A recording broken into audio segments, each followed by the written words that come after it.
presenta esta nueva publicación de Lobos Colectivo, Romancero a Balazos, de Mario Covarrubias. Y pues Enciclopedia y Lobos Colectivo les da la más cordial bienvenida a la presentación que esperamos de Luz. Bienvenidos.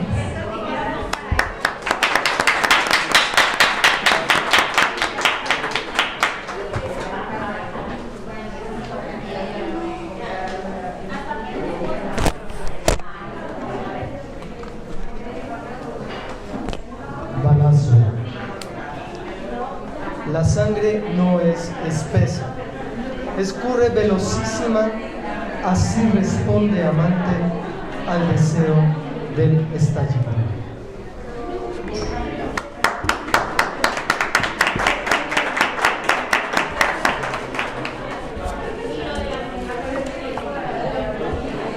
Hola a todos.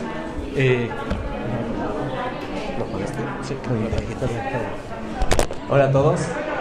Gracias por estar aquí. Esta es una presentación que lleva mucho tiempo planeándose. La pandemia nos vino a dar una pausa larguísima.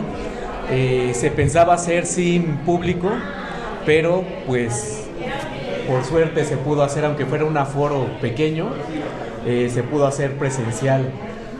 Cuando se hizo la convocatoria todavía éramos semáforo amarillo, así que hubo pocos lugares, pero bueno, gracias a todos los que están aquí. Me da gusto ver que somos muchos amigos presentes y bueno, pues bienvenidos.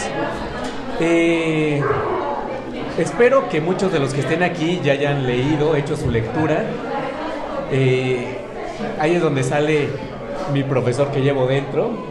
Si no han leído, por favor, sálganse a leer, no es cierto, es la presentación apenas, pero esta presentación, como todas, es una invitación a su lectura. Entonces espero que terminando esto todos puedan leer esta obra. Preparé un texto para el poeta. Es un poco intimidante escribir para un poeta, porque los filósofos tienen mucha fama, y una fama bien ganada, de escribir muy feo, así que, y los poetas de escribir muy bonito. Entonces, pues escribir para un poeta es intimidante, y más con el público que tenemos. Veo enfrente de mí una filósofa, un gran músico, un poeta y actor, muchos educadores, una gran psicopedagoga que es, aunque no lo crean, la más intimidante de las presencias en esta presentación, y obviamente pues al poeta, que es muy muy criticón. Entonces, bueno, haré lo que pueda, ¿ok? Bienvenidos nuevamente y daré lectura a este texto que preparé. De entre todas las guerras de la antigüedad hay dos determinantes para la poesía. La de Troya, pues es tema de uno de los más bellos e interesantes poemas épicos, y la segunda, la guerra del Peloponeso, que es, por cierto, una guerra muy particular en varias dimensiones: político, económico, cultural. Y fue esta trágica guerra entre la Liga del Peloponeso, liderada por Esparta, y la Liga de Delos, que dejó terribles consecuencias para los perdedores, como en todas las guerras, especialmente para la naciente democracia de Pericles.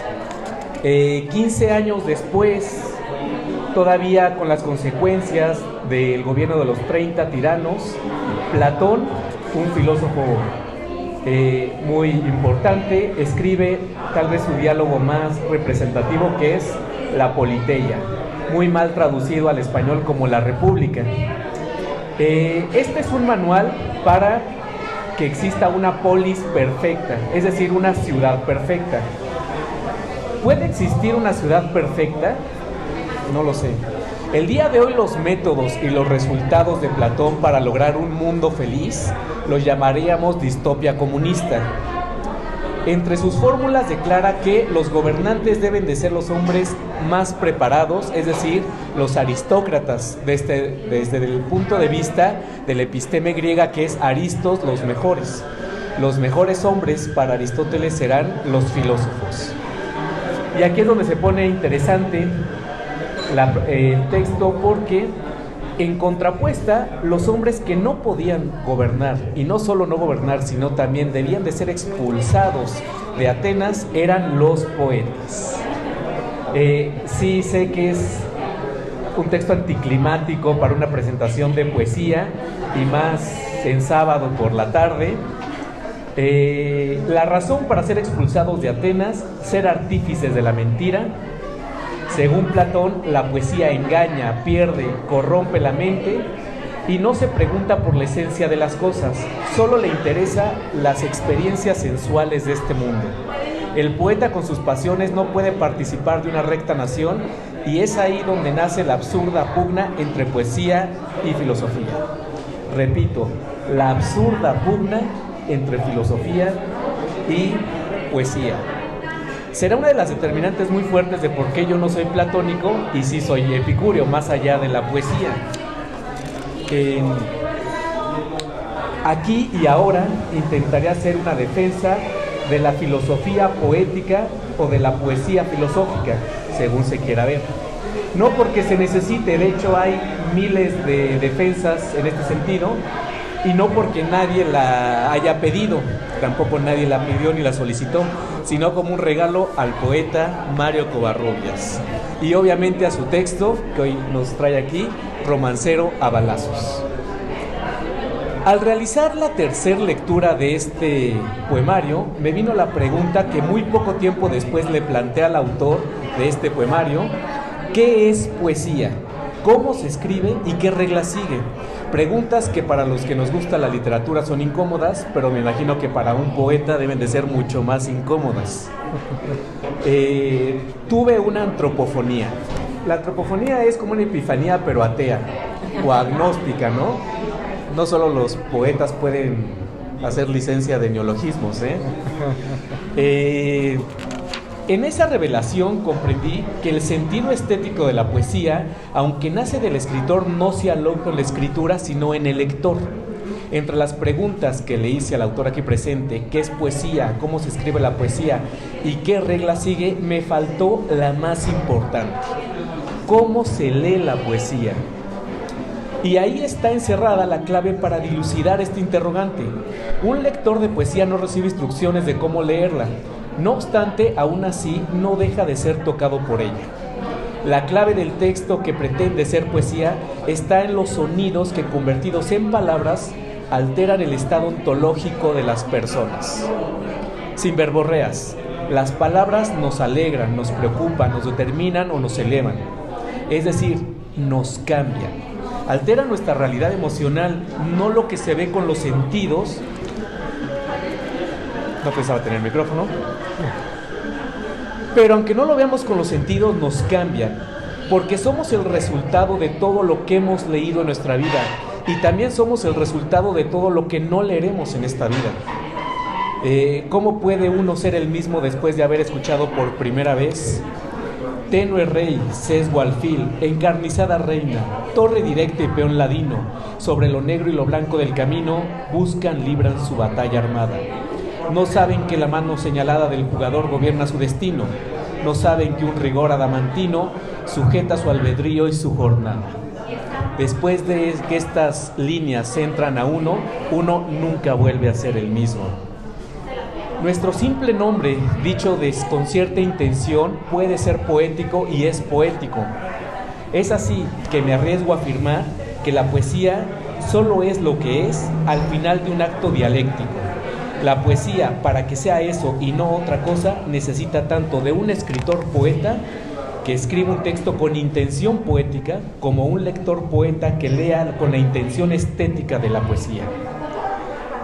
Pero con todo esto, y si han puesto atención, no hemos contestado a la pregunta central: ¿cómo se lee la poesía? La respuesta es relativamente fácil hasta que se pone relativamente compleja. La poesía se lee con cuidado. con cuidado de dotar a cada letra que forma cada palabra su sonido adecuado. Su armonía se tiene que escuchar. Así que sí, se requiere de leer en voz alta. La poesía se lee en voz alta, aunque sea para uno mismo, porque la poesía es un género que por su naturaleza construye comunidad. La poesía exige ser escuchada por muchos oídos y es claramente un vínculo social, y su vínculo social es la palabra melódica, cadente, rítmica, la palabra con sentido. Por eso el texto se siente antes de entenderse. Imaginemos una mujer que siente que su vida llega al final y que su vida estuvo llena de retos. Pero el lenguaje ordinario coloquial de esta mujer no hace juego con los muebles de su cabeza, así que mejor lo expresa así. Una oscura sombra alada al nacer nació conmigo. Era un fantasma enemigo que al misterio me ligaba. Tanto a mi alma atormentaba que la llevó a la locura. Vi el infierno y su tortura, toqué el fondo del abismo, mas conocí el espejismo de gozarme en la amargura. Todo en mi noche es negrura, cuando hay lunes tenebroso. Brilla con luz angustiosa, mas la oscuridad perdura. Y si la estrella fulgura, su resplandor es de muerte. Mi noche en su luz se vierte y termina con la aurora. Ya el día no existe ahora, redonda noche es mi suerte. Podría haberlo dicho de una forma muy simple. He tenido una vida llena de retos, no estuvo fácil.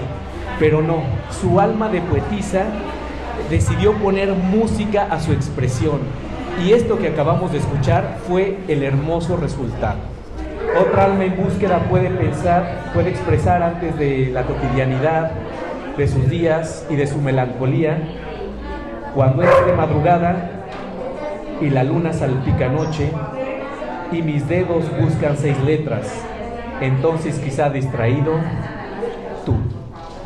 Imaginar lo que piensa el autor no es fácil, sentirlo es inherente al ser humano. El éxito del poeta es sembrar el sentido en el lector poeta, es elevar lo cotidiano a la inmovilidad perfecta del todo. Así que el romancero a balazos no es solo un compilado de poemas, es más que un conjunto de romances y de no romances. Es la superlativa alegría de la posibilidad, es creer que el lugar en el que nos deseamos y nos imaginamos no está, pero sí existe.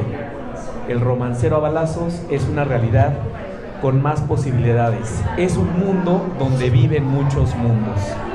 En este maravilloso texto, los balazos poseen la intensidad que descarta las palabras que están de más y da la prioridad a la idea exacta para la que introyectamos el sentimiento necesario.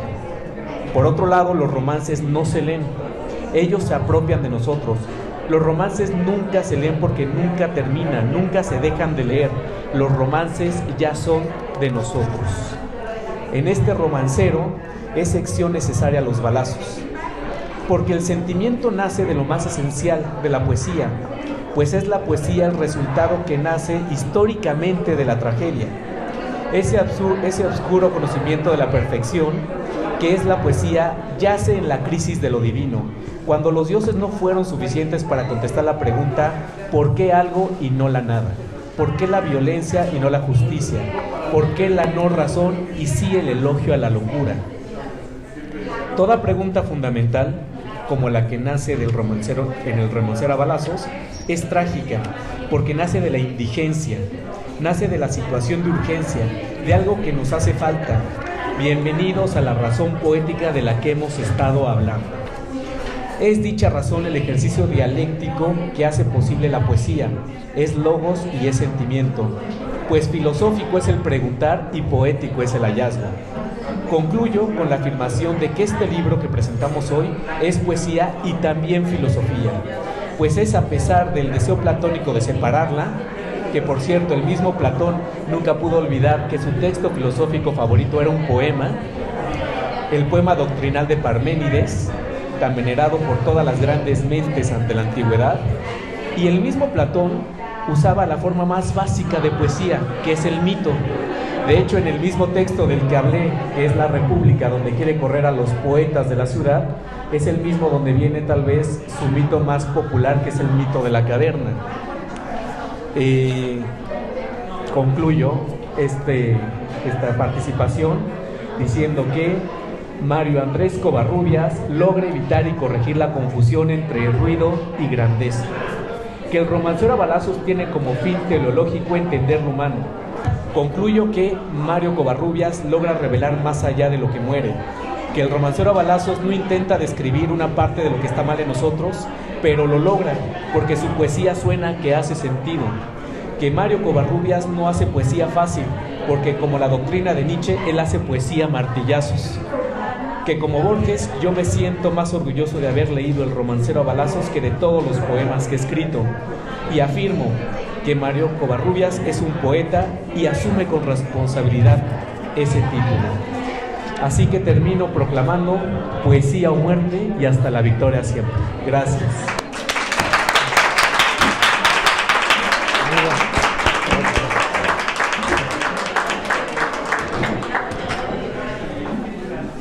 Bueno, primero que nada, Alex, muchas gracias. De nada, doctor Silva. Doctor Silva. Chiste local. Chiste local. Eso ya. Pues me quedo sin palabras. No es cierto.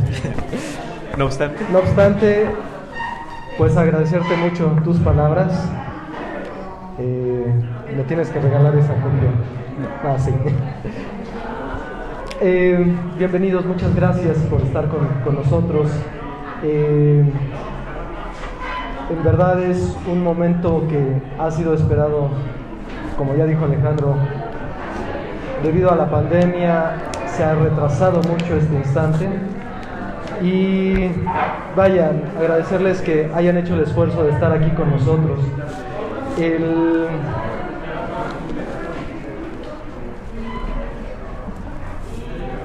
El horrible decreto platónico que exilia a los poetas de la República obliga a todo poeta a replantearse cuál es su papel frente a la sociedad, frente a su actuar, frente a su escritura. Al releer las mismas páginas mencionadas, Platón evoca a esta idea de que el poeta debe estar comprometido con el proyecto de la República. De otra manera, no sirve su poesía. Su poesía será fantasía, será un juego, evocación general de una emoción, lo que afecta a cualquier espíritu, o en el caso aristotélico al alma. Hay una extraña mitología, o podría llamar leyenda, de que la poesía es un objeto al cual cuesta trabajo acercarse y no está lejos de la realidad. Sí es un objeto que cuesta a veces trabajo. Sin embargo, me parece que la poesía, más que sea difícil, es que a veces nos hemos hecho a la idea de que nos volvemos resistentes o tenemos reticencia a querer forzar nuestro tiempo para dedicarle a la lectura y a la interpretación del texto. Porque de los poetas citados por el doctor, de los poemas citados por Alejandro, pues evidentemente nos ha mencionado a dos escritores que aparte son primero filósofos también, grandes lectores, Borges y Sor Juana, ¿no? Entonces... Pitamor. Y Pitamor, cierto, Pitamor. Entonces,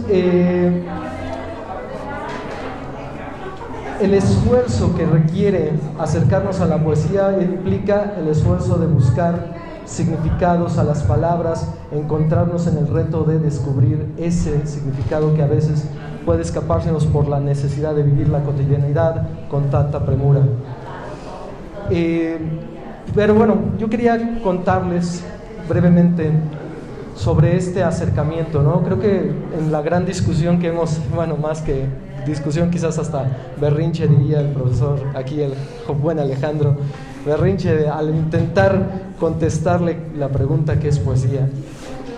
Sí, para un poeta de pronto es ese choque, porque la metodología del filósofo implica un duro y severo ojo que revisa cada postulado, y debo declarar que ahora, justo en este instante, ayer por la noche y todos estos días desde que platicamos, no he dejado de estar intentando encontrar una definición que cumpla con los preceptos que por acá me está aventando todos los días a machetazos. Entonces, la poesía es evocación, es la voz que llama desde la experiencia, desde la memoria, llama al objeto que alguna vez se vivió, llama al suceso que se ha vivido. La poesía es representación, es construir a través del lenguaje la imagen, el instante, la emoción, el sentimiento, la potencia de una experiencia vivida, es trazarla nuevamente para que sea escuchada por otros que a lo mejor no están viviendo ese momento, que no lo han vivido, que quizás ni lo vivan. Es interpretación del significado, ¿no? Estamos obligados a darle contexto en nuestra vida. Hay un pequeño verso que me ha acompañado toda la vida. Mi padre no creo que sepa que existe esta musicalidad en el título de un pequeño cuento que nos contaba mi hermano y a mí, que era El Príncipe de las Calaveritas. Es el título de un cuento brevísimo que nos contaba sobre un muchacho que era adicto, podría decir hoy, al azúcar, y comía tantas calaveritas de azúcar que se había hecho de una montaña enorme de calaveritas, y entonces en la cima estaba su trono y él era el príncipe de las calaveritas. Cuento muy oscuro. Al final el niño se cae, se desloca, se quiebra el cuello. La anécdota era para que no fuésemos adictos a comer azúcar, una cosa así. Pero el título del cuento lo he estado escuchando últimamente en mi cabeza, porque hablaba con Alejandro sobre esta poesía dentro de las expresiones cotidianas, si es que existiera una poesía de lo cotidiano. Y encontré ahí, en ese instante, El Príncipe de las Calaveritas. Yo creo que mi padre nunca se dio cuenta que es un endecasílabo perfecto, y que es un endecasílabo que tiene aparte ritmo heroico, ¿no? Entonces tiene un golpe de entrada con ese acento, con la palabra esdrújula de príncipe, ¿no? Ya con eso nos evoca a poner atención en esa acentuación. Entonces habría que replantear, como por aquí Alejandro también mencionaba, la forma en la que leemos la poesía, con qué pausa, con qué ritmo o de qué manera nos acercamos a estos textos.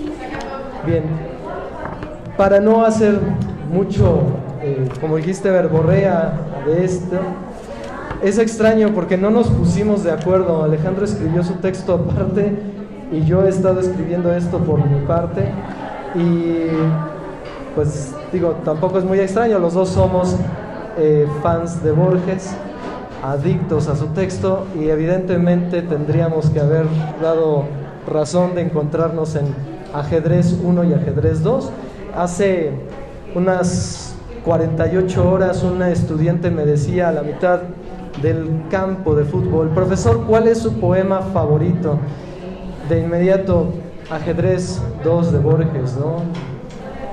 Tenue rey, sesgo alfil, encarnizada reina, torre directa y peón ladino, sobre lo blanco y negro del camino. Entonces, claro, ¿no? Evidentemente, cuando uno se encuentra con la palabra exacta que un poeta ha construido, y esa realidad del lenguaje aterriza con un instante en nosotros, es ahí donde se construye ese hermoso diálogo de la poesía y sus lectores.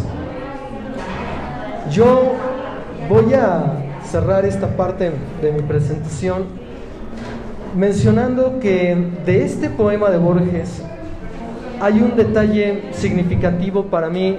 Obviamente la última estrofa es la parte filosófica que llama, ¿no?, a la discusión sobre el primer motor, quién fue el que creó a Dios, si hay un Dios, quién creó a ese Dios, etcétera, ¿no? Dios mueve al jugador, la pieza, que Dios detrás de Dios, la trama empieza de polvo y tiempo y sueños y agonía. Pero hoy no me quiero detener ahí, aunque lo traiga tatuado aquí en el brazo. Me quiero mover a esta pequeña expresión de peón ladino. ¿Por qué? Porque Romancero a balazos es un texto que tiene muchos años escribiéndose como un discurso que explora la angustia en términos de el agravamiento de la violencia en nuestro país. O sea, como maestro, a lo largo de estas décadas, y particularmente a partir del momento en el que se hace una declaración de guerra contra el narcotráfico, con una displicencia mediática y una negligencia, diría yo, a nivel ético, porque pues señalar un villano, un culpable universal para todos, sin rostro, sin comprender su contexto, sin reconocer que ese conflicto que se estaba agravando en ese momento tendría verdaderamente un rostro, que es el del pueblo, que se ve afectado en todas sus dimensiones. Y Romancero a balazos viene de ahí, de ese, y lo vinculo ahorita con Borges por la expresión peón ladino, porque cuando se hace esa declaración de peón, de guerra contra el narcotráfico, pensé, bueno, ¿quién realmente es el peón ladino, ¿no? Este sujeto que está rechazando su origen, su pueblo, e invitando a la explotación, a la destrucción de ese mismo pueblo. En fin, Romancero a balazos trae, por un lado, un discurso de amores, desamores, quizás muy violentos, agravados, o ¿cómo era? Sí, agravados, ¿no? Y la angustiosa experiencia de ver el mundo de nuestro país convertirse en un campo de sangre, ¿no? Muy, muy cruel. Yo agradezco infinitamente el que se haya podido llegar a este momento. Cierro mi participación con una última observación, que es, y ahora que evoca Alejandro esta frase de poesía o muerte, pues cerrar con esta idea. El poeta y su lector requieren de un compromiso ético frente al mundo y a su lectura del mundo. Sin ello, sin conciencia de clase, sin conciencia del contexto, del origen de sus conflictos, de nada sirve leer un poema, un cuento, una novela, o ver representada una obra de teatro si sus personajes quedan meramente como un espectáculo que solo moverán a la risa, al instante, a lo pasajero. Espero que se acerquen no solo a este poemario, sino a aquellos escritores que evocamos en este momento, y que en nuestras charlas pudieran ser evocados. Y agradezco, insisto, la presencia de ustedes. Gracias.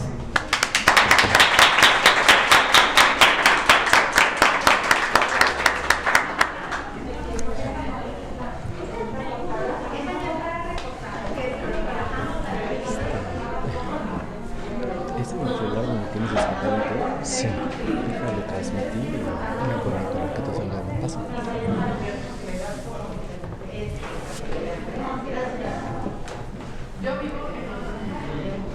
Romance. Salgan signos a la boca. Son 40.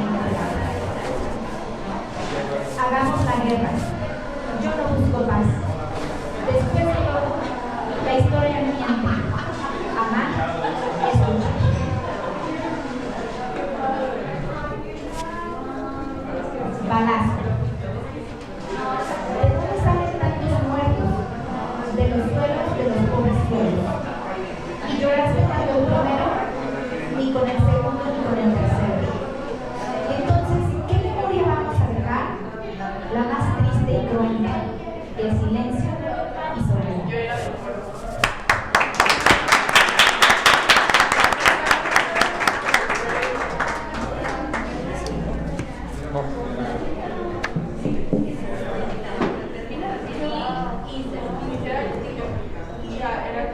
Tengo mucha curiosidad de cuál escogiste.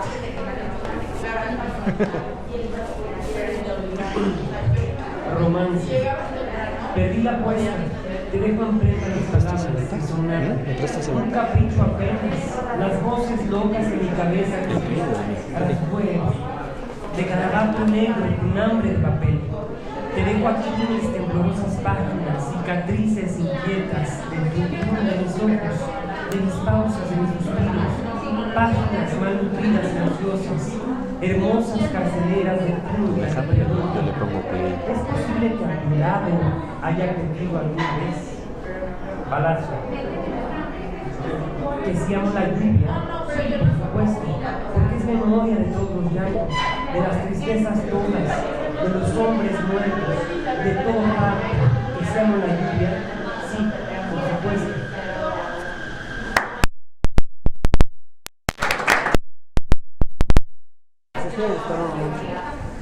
Balazo.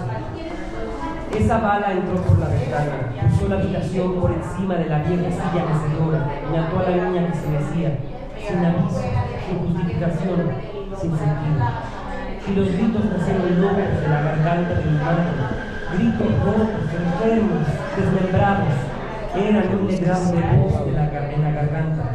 Lloramos, lloramos, aún seguimos llorando. El tiempo, dicen, es calma. Yo odio el reloj y los calendarios. Al final, las horas y los días siempre regresan a ella. Resignación nos dijeron. ¿Hubo quien se atrevió a decir? Quizás hicieron algo para que les pasara eso. Y la mano que jaló el gatillo del revólver que escupió la muerte, ¿dónde están los dedos que escribieron el final de nuestra tristeza? Allá agita el viento, viento de tarde serena. Ahí debajo está enterrada la risa de nuestra pequeña. Todavía por las noches escucho el eco de su niña voz y me trago dos amargas lágrimas. Solo dice.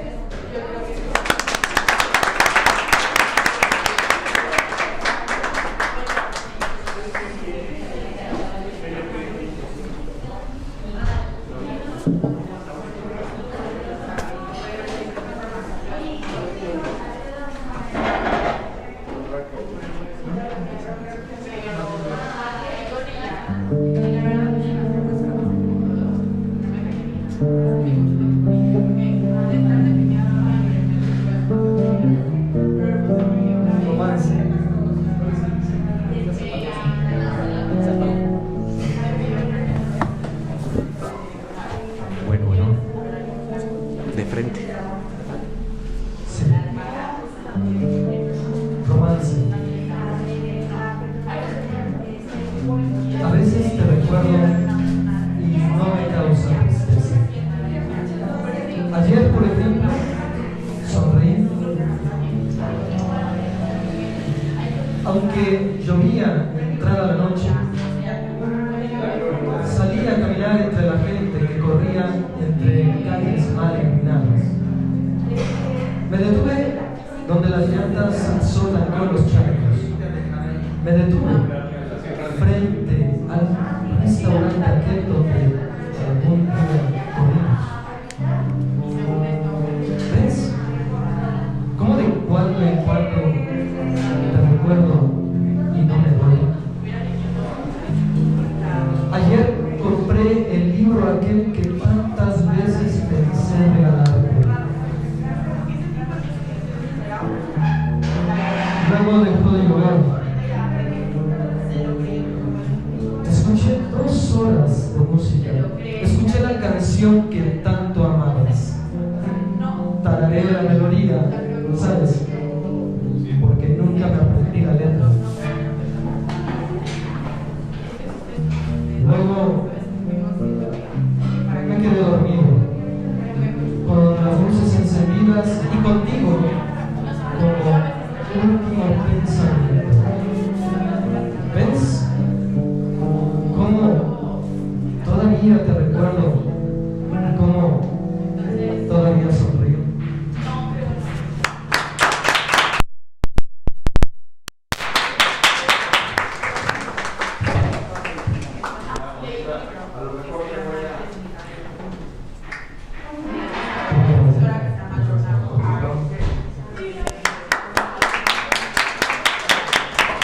gran músico que me acompaña hoy. Gracias.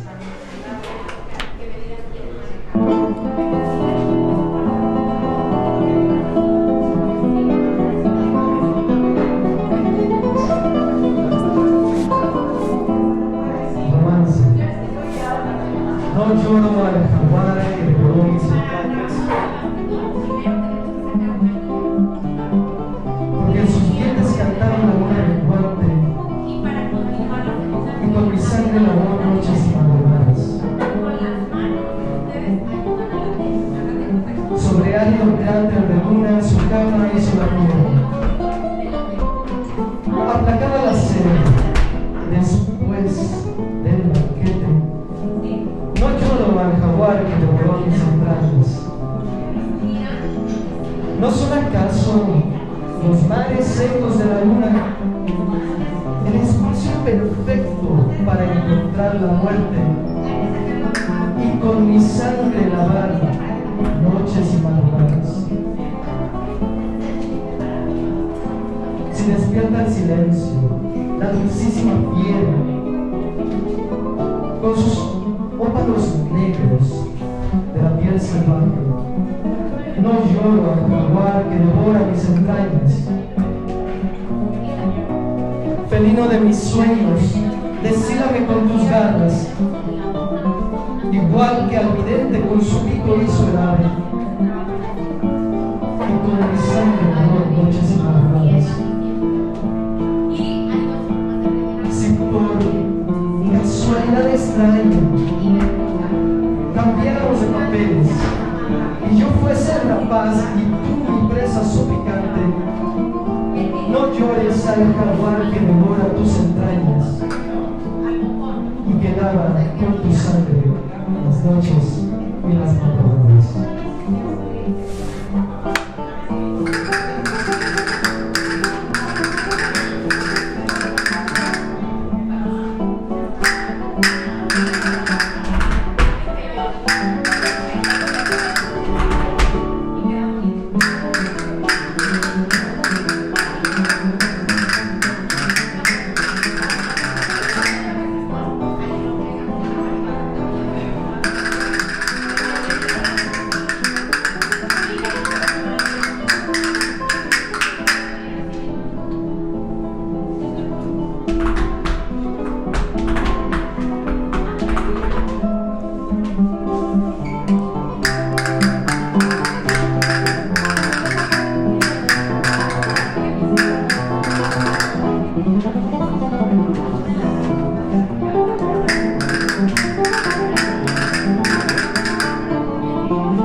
Lo apagué.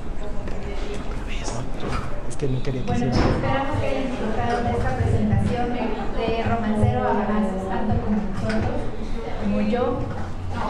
Y fue un placer estar aquí, acompañarte en este inicio, en esta presentación con Romancero a Balazos. Muchísimas gracias, Liliana, Víctor, gracias Alejandro por acompañarnos, por hacer vívida esta presentación y agradecer perdón, muchísimas gracias por acompañarnos también Liliana. y Ya.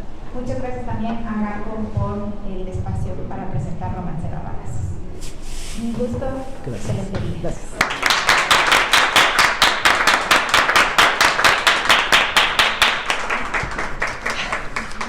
Seis. Salud. Seis. Salud.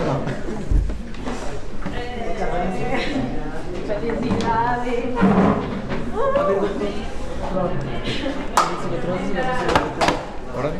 Es que Este es Pampa, está escrito para... es que recuerda que la publicación de Apomanía sí puede ser book review, eso sí tenemos que... No, Pero podría ser un artículo. Sí, luego. Hace mucho. Tienes tantos así para el bueno, pero ahorita me las tengo.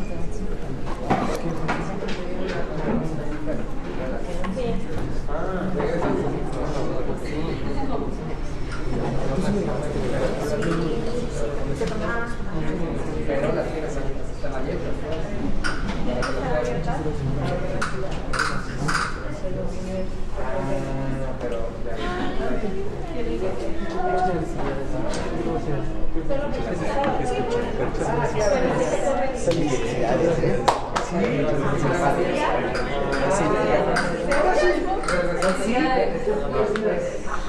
Esto se pasa en el espectáculo. Tienes una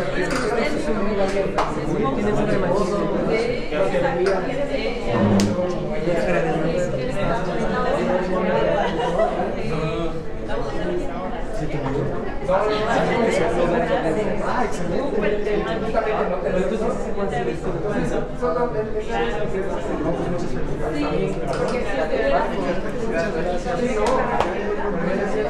Ganas de encontrarles porque uno tiene la posibilidad de encontrar a alguien, pues quizá ahorita se vino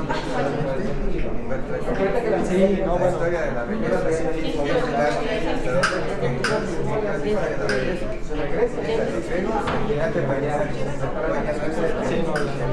para mí Tuve una plática con ella y con si quieres ver en su página, se llama Platicando con Luca. Oye, Víctor, ¿qué pasó? Brevísimo sobre qué indicadores de pronto Bad Bunny produce en Chavos. Hay muchos. no sé si usted escuchó, o bueno, si la conoce a Belinda Lescos. Ah, sí, Avenida Los Que dice, es que, por ejemplo, yo me acuerdo del Da Vinci y todo eso que dicen desde niños, ella todo dice, no hay que porque aunque primero en una máquina, una pintura de alguien del Renacimiento, y ya la quería patentar, entonces ya se hace así. Ahora resulta que eres express, pero ya no sabes. Exacto. Todas esas preguntas me vinieron. Te agradezco muchísimo. Tenemos que platicar. Sí, claro. Que me habías dicho de no sé qué, pero tenemos que platicar. Sí.